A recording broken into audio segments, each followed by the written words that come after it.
Hi, and welcome back to Temple Baptist Church Online Devotion. I'm glad that you're with me today.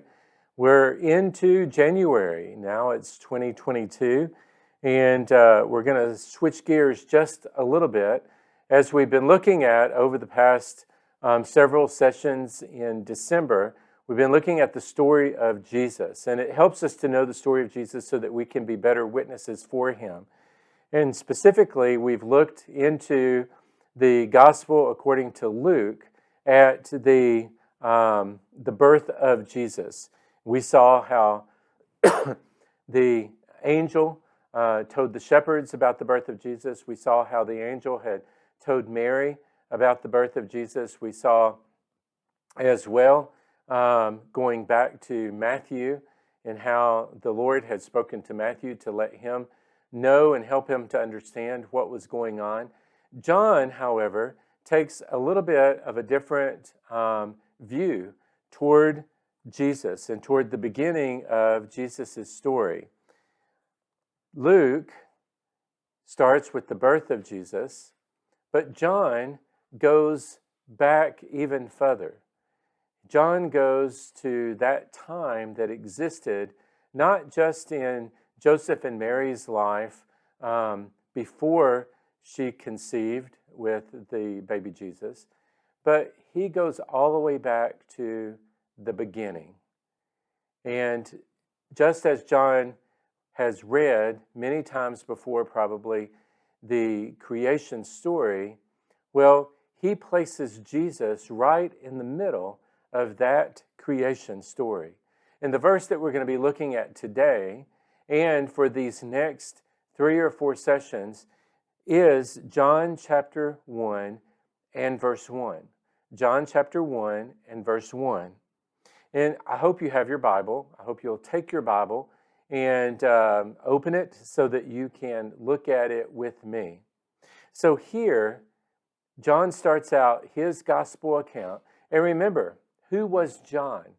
John was the guy that was chosen by Jesus to be his follower. John was the guy who had eaten with Jesus. He had slept on the ground next to Jesus. He had traveled with him, walking mile after mile after mile.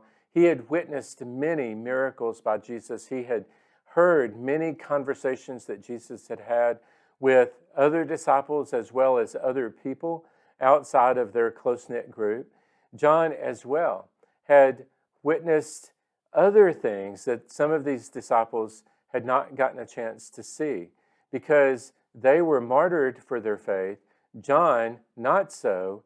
He had a chance to grow old and see how the Spirit would move and work.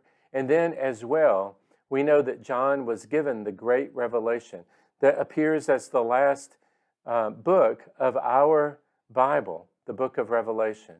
And so John's perspective is different. And John starts out here in chapter 1 and verse 1 with these words, "In the beginning was the Word, and the Word was with God, and the Word was God." In the beginning, before time began. Takes our attention back to Genesis chapter 1 and the things that we read there in Genesis chapter 1. In Genesis chapter 1, we read, "In the beginning, God created the heavens and the earth." So God was existent before anything else existed. It says there in verse 2 of Genesis, "The earth was without form and void, and darkness was on the face of the deep, and the Spirit of God was hovering over the face of the waters.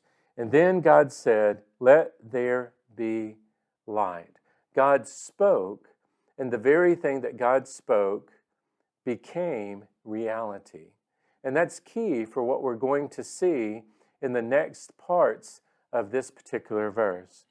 In the beginning, before anything existed, what John takes our mind back to is that at a time when there was nothing and when men did not exist, God existed.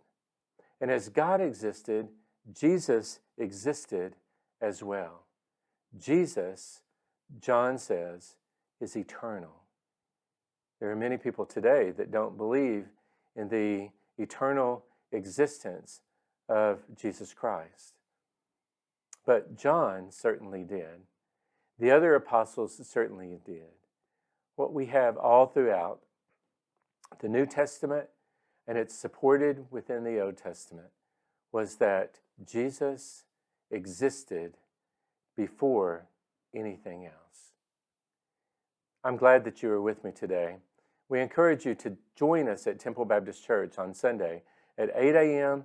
or 10 a.m. or at 6 p.m. and as well on Wednesday night at 7 p.m. If you need a place to worship, come and join us. Start your new year right with making church a priority, and even more so, making Christ the priority in your life. God bless you. I'll see you next time.